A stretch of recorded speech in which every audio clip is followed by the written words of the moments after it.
চলতি বছর ব্যতিক্রমী কিছু মানুষ ও প্রতিষ্ঠানকে স্বাধীনতা পুরস্কার দেওয়া হবে বলে জানিয়েছেন শিক্ষা ও পরিকল্পনা উপদেষ্টা ডক্টর ওয়াহিদুদ্দিন মাহমুদ। তবে এবছর কারা ও কতজন এই পুরস্কার পাচ্ছেন তা জানাননি তিনি। রোববার সচিবালয়ে স্বাধীনতা পুরস্কার সংক্রান্ত উপদেষ্টা কমিটির বৈঠক শেষে এ সিদ্ধান্ত জানান ডক্টর ওয়াহিদুদ্দিন মাহমুদ। উপদেষ্টা বলেন, কমিটি কিছু নাম সুপারিশ করেছে। চূড়ান্ত অনুমোদনের জন্য নামের তালিকা প্রধান উপদেষ্টা অধ্যাপক ডক্টর মোহাম্মদ ইউনূসের কাছে পাঠানো হবে। ধুলো, ময়লা ও ক্ষতিকর ধূলিকণা থেকে নিমিষেই মুক্তি দেয় চৌধুরী এয়ার পিউরিফায়ার।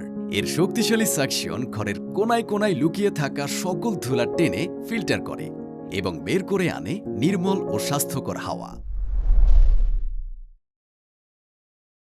স্বাধীনতা পুরস্কার কাদেরকে দেওয়া হবে সেটা মনোনয়ন করেছি।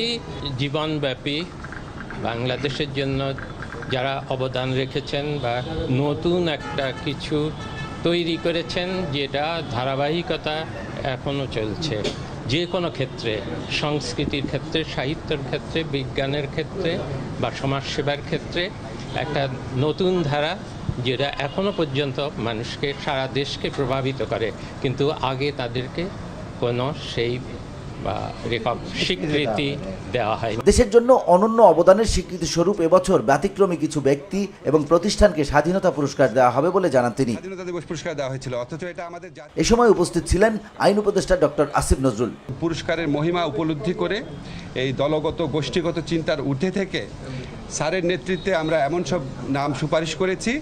আপনারা 21 পুরস্কারের দেখে আপনারা খুশি হয়েছিলেন, এই পুরস্কার দেখেও আপনারা আরো খুশি হবেন। BOD Bangla news desk. মনে হবে যে পুরস্কার দিতে পেরে আমরা নিজেরা ধন্য হয়েছি।